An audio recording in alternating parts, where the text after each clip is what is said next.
Hi guys and welcome, I'm Chris and this is the hair tutorial channel, and this week I'm going to be looking at home hair care. So we're going to be covering making your own hair masks, and we're going to be looking at the best and the worst of the drugstore and the professional range. I'm going to be giving you tips and tricks on what to look out for and what to avoid. So if you're new to the channel, why don't you like, subscribe and hit the notification button, and if you're coming back, well, thank you for coming. Let's get to it.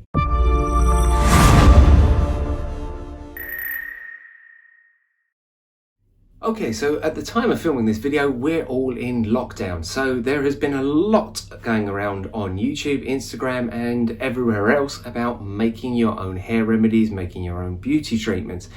Now, I've tried some of these and, you know, there's nothing more I like than giving myself a little bit of a pamper and mixing them up and sitting there and chilling out.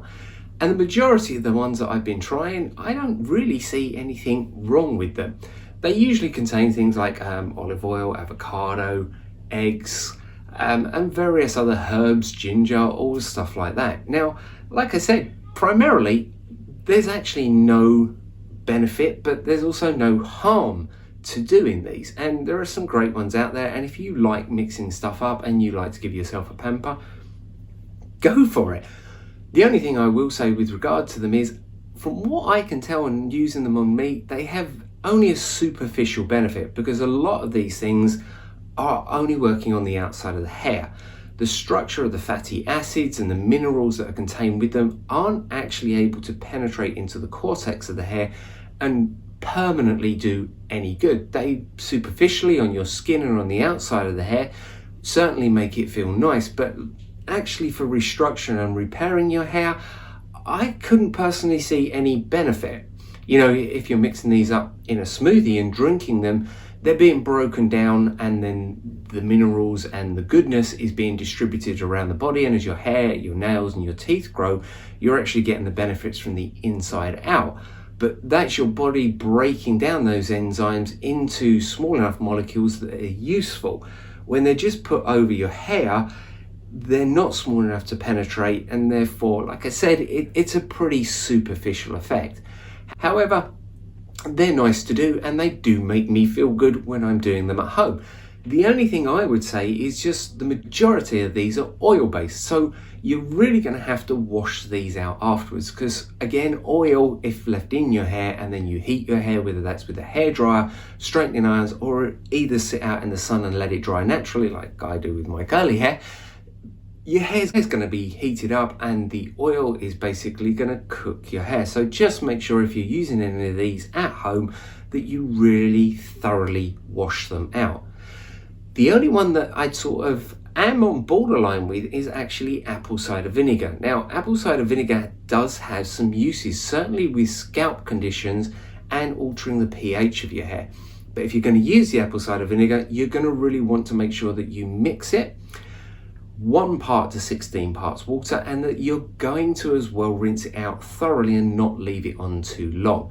Again, there are plenty of videos on YouTube about using apple cider vinegar, and you know, it certainly does have some benefits for scalp conditions. Just don't put it too much through the mid-lengths. And when it comes to buying a drugstore shampoo and conditioner or a professional shampoo and conditioner, the major difference is the surfactants, or the sodium lauryl sulphate.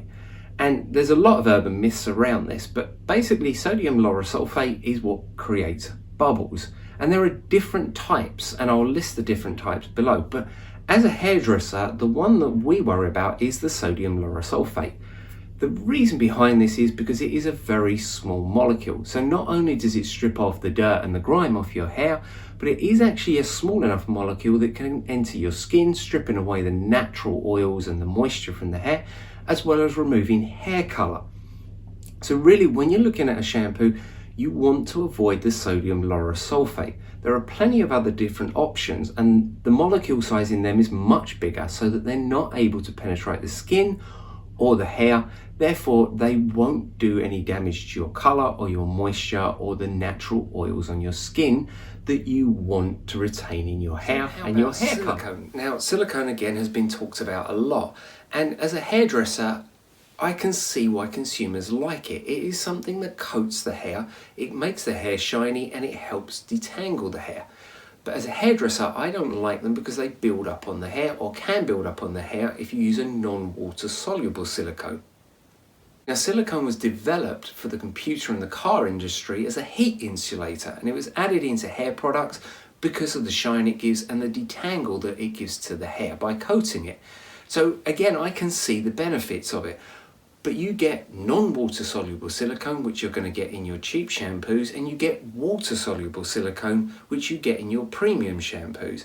So as long as you're using a water soluble silicone that's going to break down, then I don't really have a problem with it. In a non-water soluble silicone, the barrier that it's going to put up and the build up can stop chemical treatments as well as treatments that you do at home to try and repair your hair. So basically just pick a non-water soluble silicone.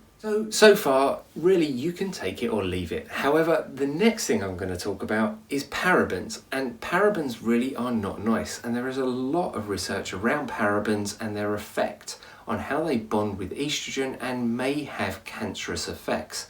They're a preservative put into cheap products, and really they are not needed. There are plenty of other alternatives.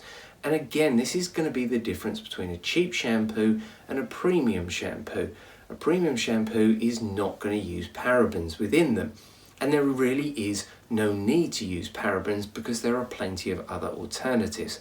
So personally, when you're looking, I would stay away from parabens. One of the biggest things is people switch from a drugstore bought shampoo to a professional shampoo and they don't like it. And again, this comes down to the fact that they've been used to using sodium lauryl sulfate, where you get so many bubbles and it has so much non-water soluble silicone in it, as well as different artificial smells, that moving to a more professional shampoo that doesn't lather up as much and doesn't contain as much silicone, they can find very difficult. And it does take a little time to transition from a drugstore to a professional shampoo, and you really have to get used to using it. You're not going to have to use as much. And when you're shampooing, again, how often you shampoo really depends on your hair type. Now, this one's specifically for people that have very dry, very curly or very frizzy hair. So again, I get a lot of people going, my moisture shampoo doesn't work. I've tried them all. Now, a lot of times, if you're naturally curly, yes, you're lacking the moisture in your hair. However, if you have color on your hair, or if you've had a chemical process, or if you're using heat on your hair, that's going to alter the shampoo you need to use. And the reason behind this is because what you're actually doing is you're breaking the proteins within the hair. And without these proteins, your hair can't hold on to moisture.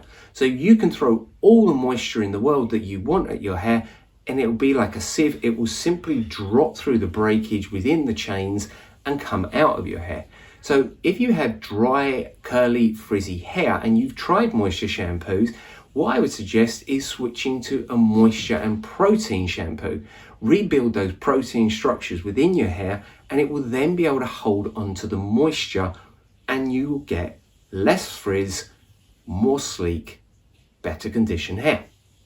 So if you found this video useful, then why don't you like, subscribe and hit the notification button and watch some more of my videos coming up. Hope to see you next time, and take care.